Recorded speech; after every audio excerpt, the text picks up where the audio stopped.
ସାଙ୍ଗମାନେ କାହାକୁ କିପରି ବ୍ୟବହାର କରିବେ ଆସନ୍ତୁ ଜାଣିବା। ଯିଏ ଆପଣଙ୍କୁ ବିପଦକୁ ଠେଲି ଦେଉଛି ତାକୁ କେବେ ବି ଭୁଲିବେ ନାହିଁ ଆଉ ଭବିଷ୍ୟତରେ ତାଙ୍କଠାରୁ ସବୁବେଳେ ସାବଧାନ ରହିବେ। ଯିଏ ବିପଦ ବେଳେ ଆପଣଙ୍କ ହାତ ଛାଡ଼ି ଚାଲିଗଲା ସିଏ ଆପଣଙ୍କ ବନ୍ଧୁ ନୁହେଁ ଆଉ ଭବିଷ୍ୟତରେ ତାଙ୍କଠାରୁ କିଛି ଆଶା ମଧ୍ୟ ରଖିବେ ନାହିଁ।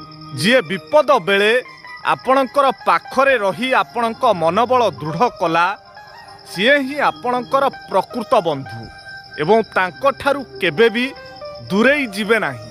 ଯିଏ ତୁମକୁ ଆଦର କରୁଛି ଅବା ଭଲ ପାଉଛି ତୁମେ ତାକୁ ଦୁଇଗୁଣା ଭଲ ପାଅ। ଯିଏ ତୁମକୁ ଘୃଣା କରୁଛି ତୁମେ ତାକୁ ନୀରବରେ ଉତ୍ତର ଦିଅ। ଯିଏ ତୁମକୁ ଭଲ ପାଉଛି ତାର ବିଶ୍ୱାସ କେବେ ବି ଭାଙ୍ଗ ନାହିଁ।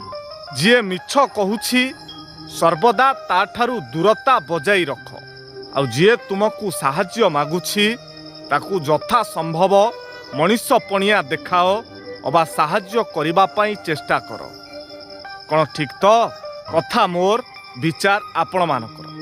ଯଦି ଏହି ଭିଡ଼ିଓଟି ଆପଣଙ୍କୁ ଭଲ ଲାଗିଥାଏ ତାହେଲେ ନିଶ୍ଚୟ ଗୋଟିଏ ସେୟାର କରନ୍ତୁ ଆଉ ଏହି ଭିଡ଼ିଓଟି ଆପଣଙ୍କୁ କିପରି ଲାଗିଲା ମତାମତ ଦେବାକୁ ଜମାରୁ ଭୁଲନ୍ତୁ ନାହିଁ।